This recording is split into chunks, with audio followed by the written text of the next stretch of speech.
It's a beautiful day. Good morning, everyone. Welcome to my channel. Make it an amazing day. Make it an amazing day. So I left my camera stick at the house. So I have my phone propped up on a bucket against a rock.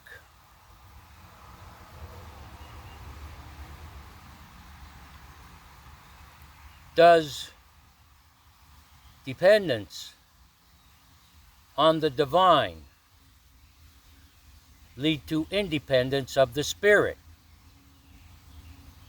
Let's break it down. Let's go down a rabbit hole.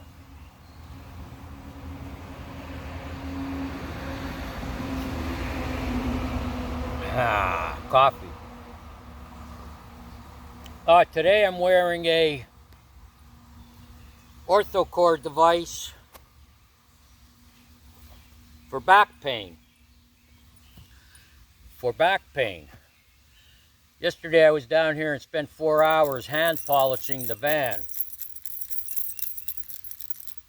for exercise to build up strength.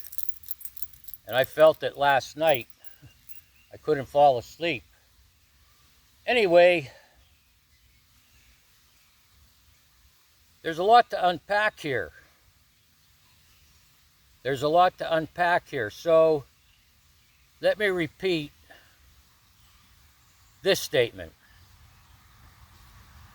I was introduced to spirituality in 1988 through the 12-step program of AA, steps 1 through 12.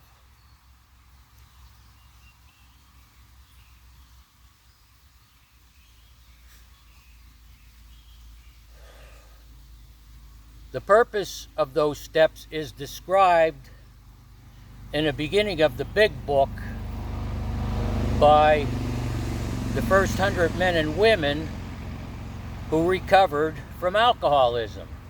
And it says recovered. R-E-C-O-V-E-R-D, recovered. And the book is about recovering from a seemingly hopeless state of mind and body. How is that done? Well, it is done when the individual, one, stays abstinent from alcohol. And no matter what your addiction is,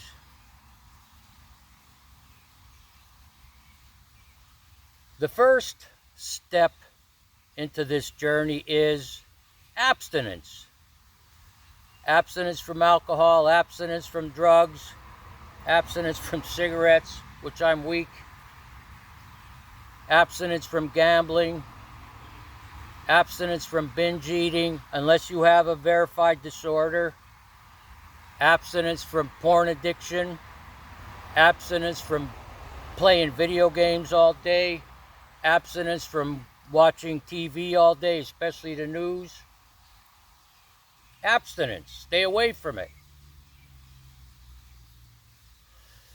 And no matter what your addiction is or problem,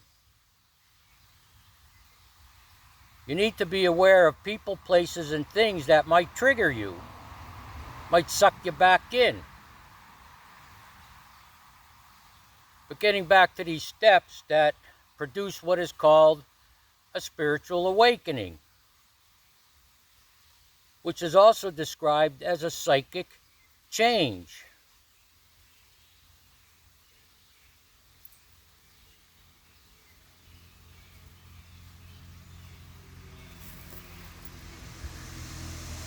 Ideas, concepts, motives that were once the driving force of your addiction, which made your life unmanageable, are cast aside.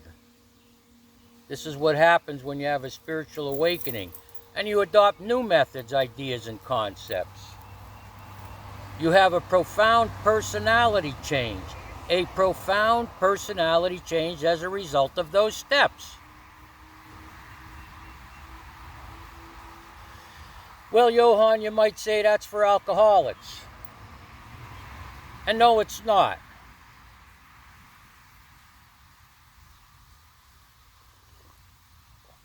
First and foremost, in this book here of AA, the 12 Steps and 12 Traditions, in the foreword, oh, I should have brought my glasses.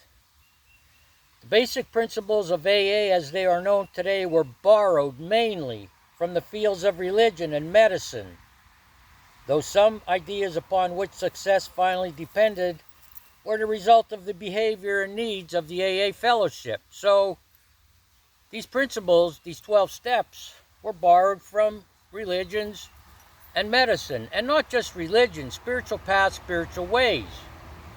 I'm not sure which book it's in. I believe it's the big book, the other AA book, where they discuss how different spiritual paths, leaders from those groups approved of these steps. One of them they mentioned was Buddhism.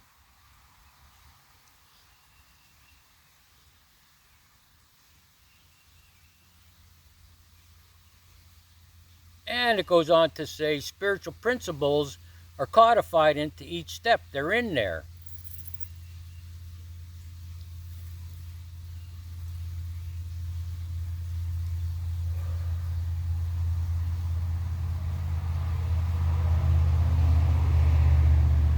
So what happens then when an individual decides, I need help with this addiction, this obsession, this craving I have, whether it's a craving for drugs, whether it's a craving for alcohol, whether it's a craving for gambling, whether it's a craving for food, whether it's a craving to watch pornography, whether it's a craving to play video games all day, all those kind of cravings, obsessions.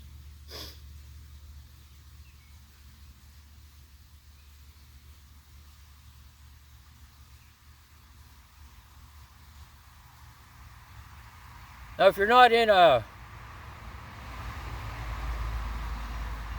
attending meetings, if you don't decide to go to meetings, okay, but if you do, in that aspect, just like I do here with my teachings, you listen to those people. And hopefully, all their talk is spiritually, has a spiritual foundation to it. And they explain to you how they overcame these addictions, these obsessions, these cravings to do things they don't want to do.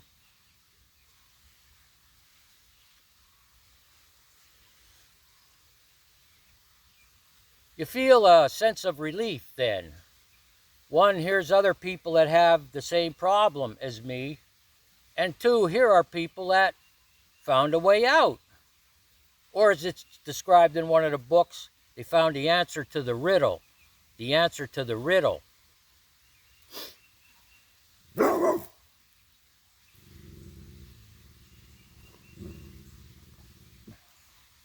So at first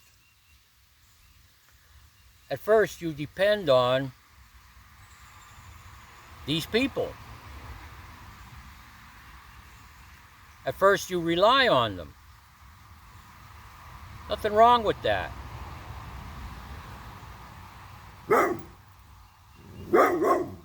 At some point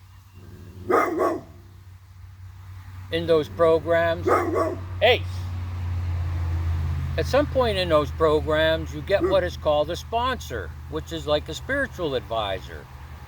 This is a person who has maintained sobriety or freedom from an obsession, a craving, an addiction for a long period of time, has gone through the steps, is enjoying life, and no matter what happens, he or she does not go back to the obsession or the craving, the specific addiction. Some people do. Now, we could get into all the debate about why people relapse. The truth is, the book tells us, if you ask the person, why that happened, they don't know. And the book says, really, we don't know. They're talking about the first 100 men and women of the AA program. And then it goes on to say, the conclusion we came to is these people failed to enlarge their spiritual life. These people failed to enlarge their spiritual life. That case may be they don't go through all the steps. The other case is, in the book, it talks about all we have is a daily reprieve. All we have is a daily reprieve from these addictions, these cravings, these obsessions, based on the maintenance of our spiritual condition. Maintenance, okay? So you go through these steps, and then there's a daily maintenance. In the beginning, your daily maintenance is reliance on this group of people who have found the answer to the riddle. Then your reliance and dependence is on the sponsor, the spiritual advisor, to take you through the steps and help you meet life's challenges in the beginning. Because in the beginning, we don't have a spiritual program to maintain yet. We're learning. So things come up. You may be tested. You may be triggered.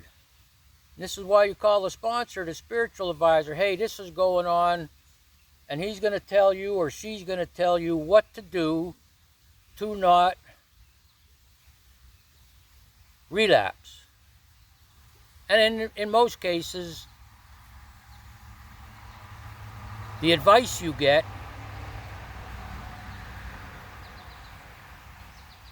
is spiritually founded, spiritually grounded, I should say. Spiritually grounded. You might be concerned about going to a wedding reception. You might be concerned about going to a high school reunion.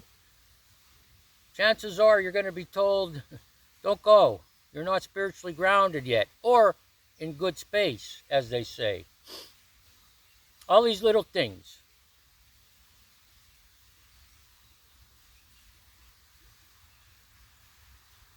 One of the struggles people have with these steps is when you get to the fourth step and it talks about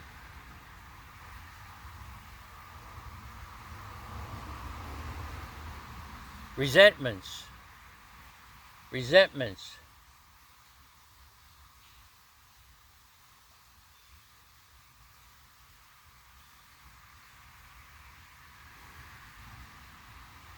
And when you read in the book, there's 3 columns: your resentments, who they're against, why, what it affects. The second column is sex conduct. And the third column is our strengths. Our strengths. You should list your strengths. But anyway, when you make this fearless searching and moral inventory, people have problems with that. And when you go back to step 3, made a decision to turn our will and our lives over to the care of God as we understood Him, chances are when you have a struggle taking that step, doing that step, writing the things down and talking to somebody about it, you go back to step 3. Made a decision to turn our will and our lives over to the care of God as we understood Him. That's how the first 100 people are telling you what they did. That's what they did. In other words, if you could ask them, what did you do when you had these struggles? Well, we made a decision to turn our will and our lives over to the care of God as we understood Him. How did you understand God? The Creator, the divine, higher power. They prayed to this power, the universe, the divine, and asked for help and guidance.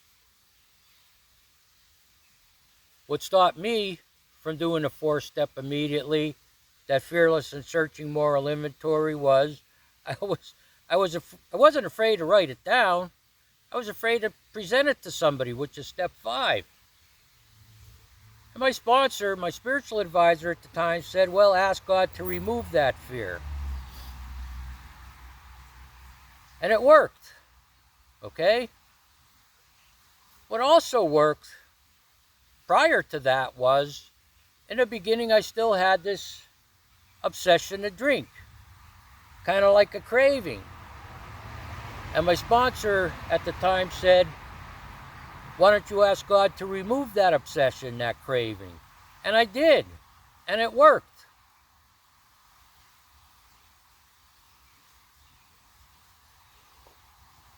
And what's important about that is, when I called my sponsor up one day and said, wow, I haven't thought about drinking all day, he asked me, what did you do? I said, I took your suggestion, prayed, asked God to remove it, and it was removed. And then he said to me, that same higher power, God, Creator, the divine, that removed that obsession to drink could help you with all your life's problems.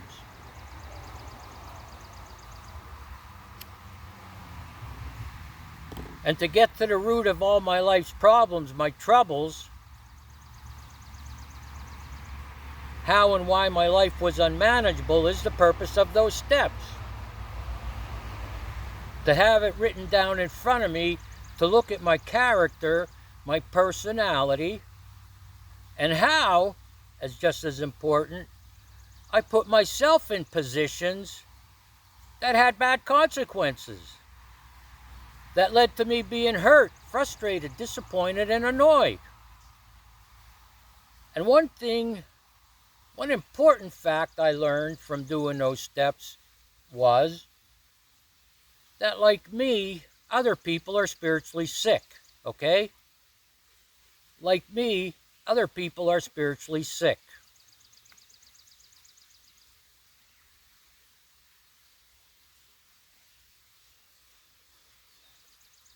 So as I started to reveal my life, the good, the bad, and the ugly, to my sponsor, I began to feel this weight lifted. I went from dependence and reliance on the AA group, dependence and reliance on my sponsor, to dependence and reliance on a higher power.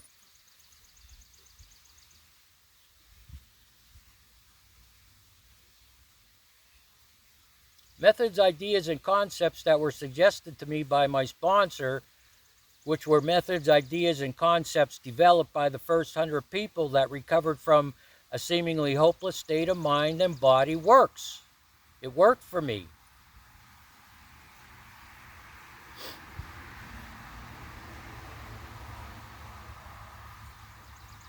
So I went through all the rest of the steps thoroughly and as honest as I could.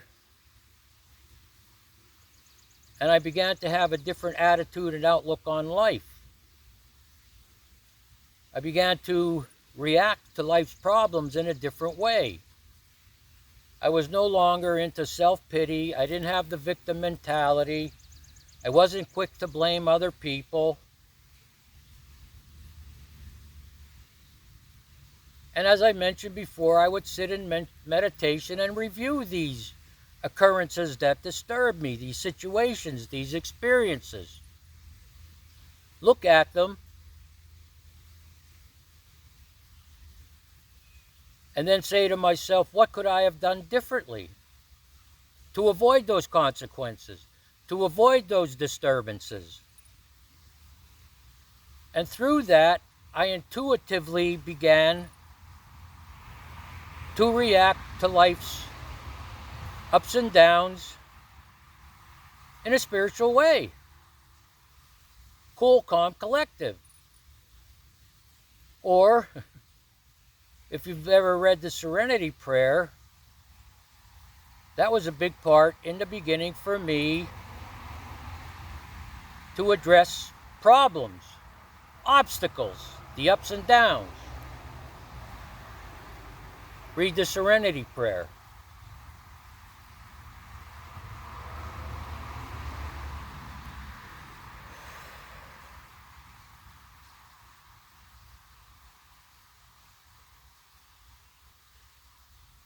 I maintain my spiritual condition today by following 3 principles every day. 3 principles that I put together to maintain my spiritual condition. 1, do not hurt anyone from the time I wake up till the time I go to bed with my words or deeds. 2, don't be involved in any activities that are destructive or meaningless.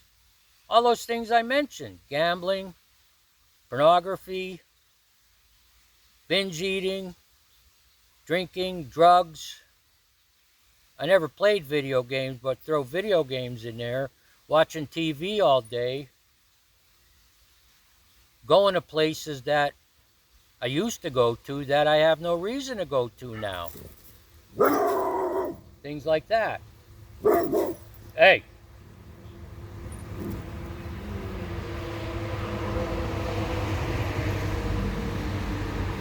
And the third principle is, don't put anything into my system that'll affect my body and mind in a negative way. I'm not making any excuses for cigarettes. But I put forth a great effort.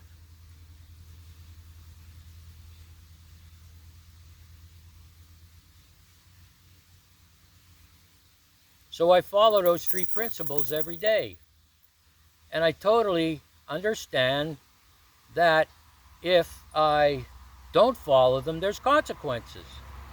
Like when I start coughing at night, that's a consequence of this cigarette.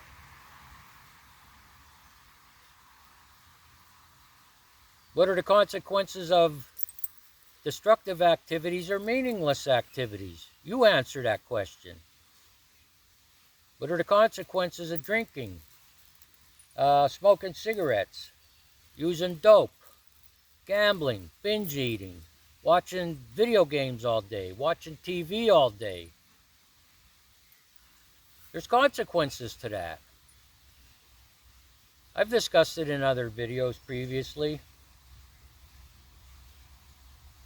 So this leads me all to today's topics. I mentioned this before, I'm a storyteller. So if you don't watch my videos to the end, you miss the point. And today's topic is, does dependence on the divine or higher power or creator lead to independence of the spirit? How does that work? What do I mean?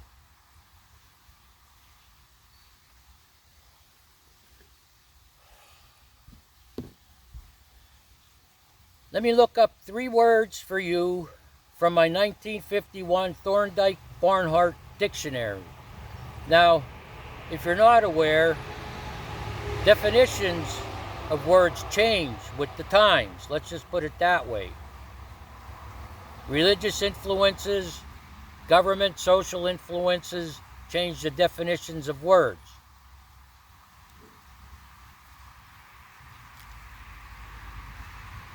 So the first word we're going to look up is dependence.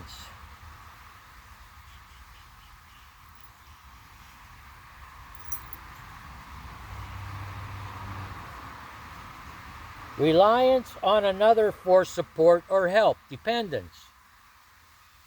Reliance on another for support or help. Reliance, trust. And here's the one that jumped out at me this morning. Fact of being controlled or influenced by someone or something else. Fact of being controlled or influenced by something or someone else. Dependence. Let's look up independence. So at first you rely on and you're controlled by someone or something else. You're controlled by it. Follow me? That's important. Independence. I should have brought my glasses. Free from the control of. Independence. Free from the control of. free from the influence of, free from the support of, or help of another. Enough to live on, enough to live on. And spirit, the immaterial part of man, his soul. Man's moral, religious, or emotional nature.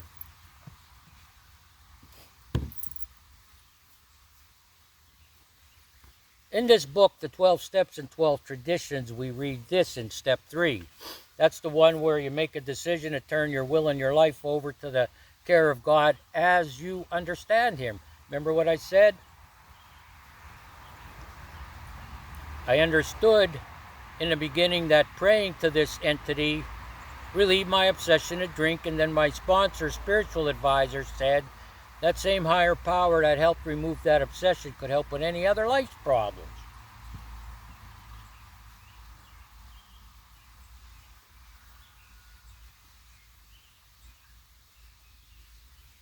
And the facts seem to be these on page 36.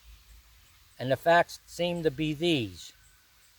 The more we become willing to depend on a higher power, remember what dependence was?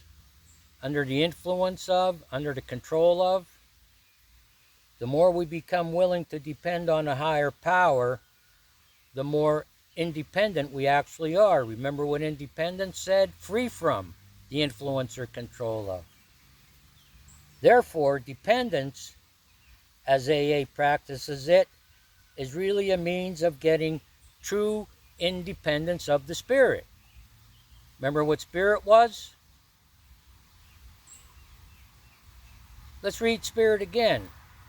True independence of your spirit. Dependence on the higher power really means gaining true independence of the spirit.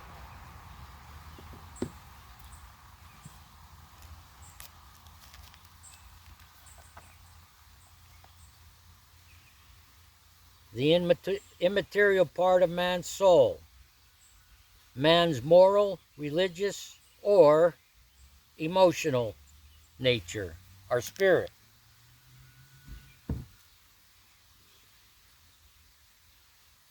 I described all those scenarios about being dependent on that AA group,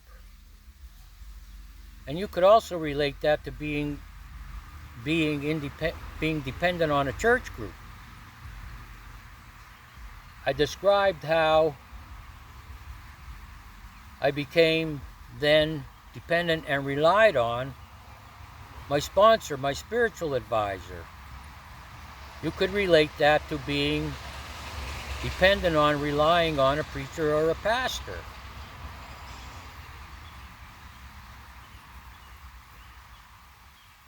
And then I described the process in which I adopted new ideas, methods, and motives.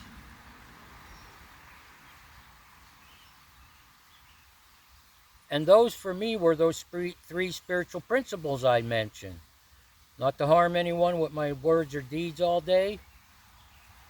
Not to be engaged in any activities that are destructive or have no meaning. And make a great effort not to put anything into my system that affects it negatively. Where does the responsibility come from with those three principles?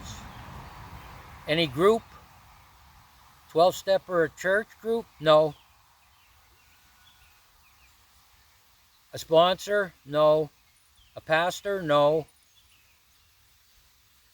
The responsibility is mine to maintain those spiritual conditions, because if I don't, there are consequences.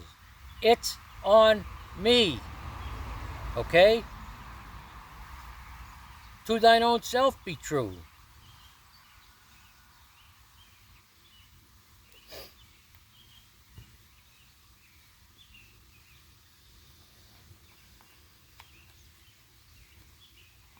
I don't attend AA meetings anymore. I'll be clean, sober, and spiritual 20 years in August.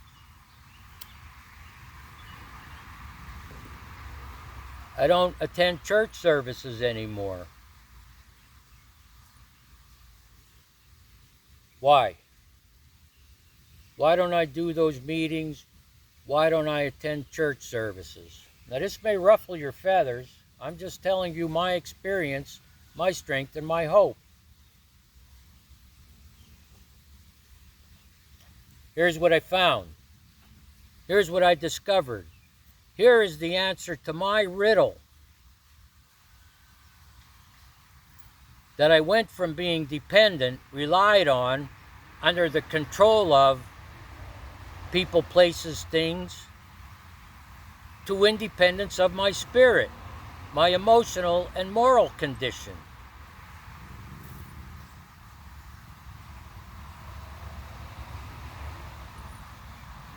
I felt I was under this threat for a long time. There was like, what do they call it? The sword of Damocles hanging over my head. This constant threat that if I don't do this, that, or the other thing, I'm in big trouble. So constantly, I was anxious. I got to get up and do this immediately, say this prayer, do this certain thing, go to an AA meeting. If I don't, the threat was, I'm going to relapse. If I don't go to church services, listen to the pastor, and read the Bible, the threat is, I'm going to sin and go to hell. At some point, I had to ask myself, there has to be another way rather than living under these threats. Come on, like, what's the point? I thought dependence on a higher power, God, the Creator, the divine, breeds independence of my spirit. Are you following me?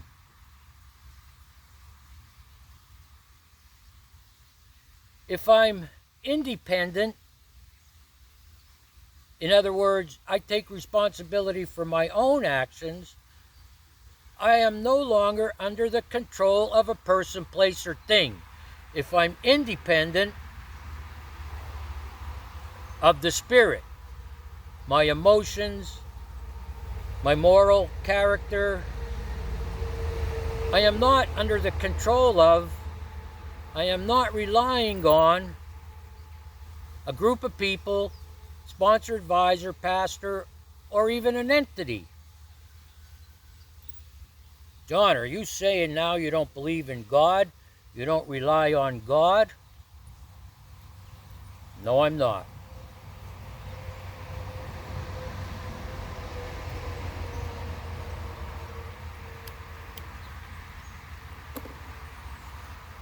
I want you to listen carefully what I'm about to say. In my videos, I talk about coming down here to the sacred grove, under the sacred trees, by the sacred creek, to have a sacred moment. It's sacred to me. It's meaningful. It's meaningful to my spirit.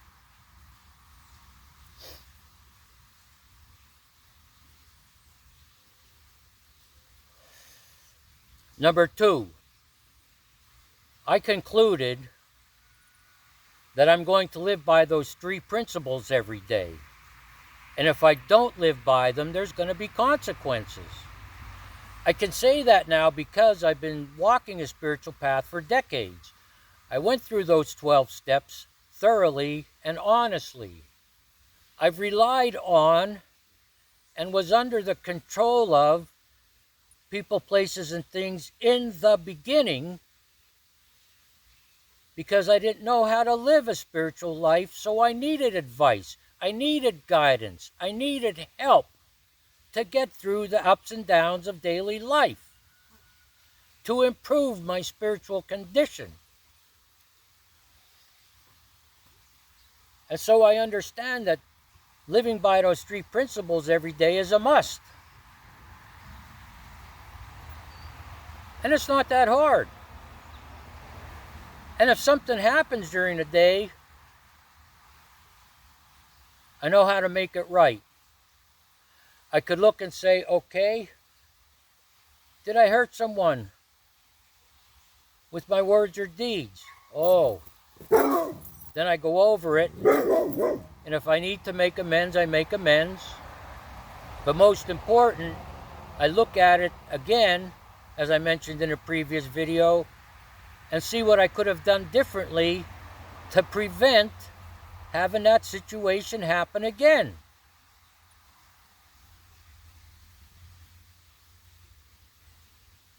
Maybe I just feel out of sorts, out of balance, in bad spaces, they say. At the end of the day, I could look back and say, did I engage in some activity that was meaningless or destructive? Okay, I'm coughing. Boom, cigarettes. Maybe you watch pornography all day. Well, I don't have to tell you what the consequences of that are. Maybe you watch video games all day. I don't have to tell you what the consequences of that are. Maybe you watch the news all day, TV. I don't have to tell you what the consequences of that are. Maybe you went to the casino gambling all day. I don't have to tell you what the consequences of that are. Are you picking up what I'm putting down?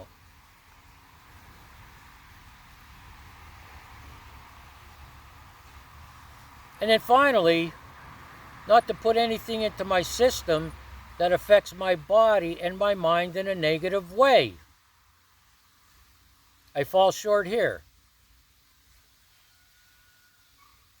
If you're trying to go to bed and you're very uncomfortable, you're bloated, you could say, well, I ate too much.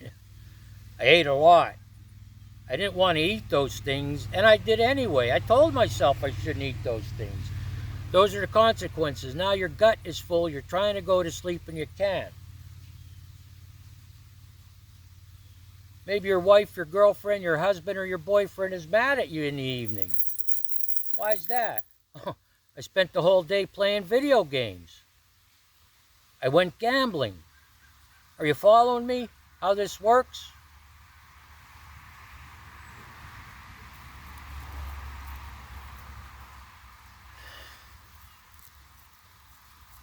Having gone through the process of having a spiritual awakening and a psychic change,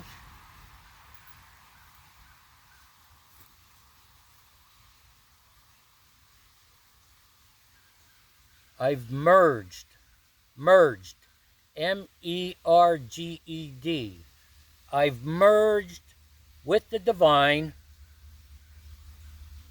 the higher power, the creator, the Great Spirit, the All-Father, Allah, Yahweh, Jesus, whatever you want to call them, Hindu, Shiva, Sita, Ram, Buddha. I've merged with these entities and became one, connected. I am now connected. And if I disconnect, there will be consequences. Maybe not at first. However, albeit nonetheless, I sleep in good conscience today because I follow those three principles and I'm flowing with that universal energy. I'm flowing with it. I'm part of it. I merged with it. I am one. I am no longer under its control or reliant on it. I am part of it. I am connected to it.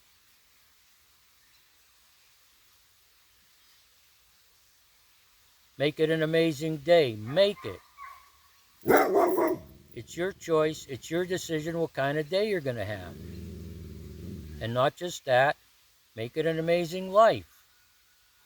It's your choice, it's your decision what kind of life you're going to have. I'm asking you to subscribe to this channel. I'm asking you to share my videos, the videos of my teachings. Like the videos, make a comment if you want. Make it an amazing day. And not just that, make it amazing life. And have a good one.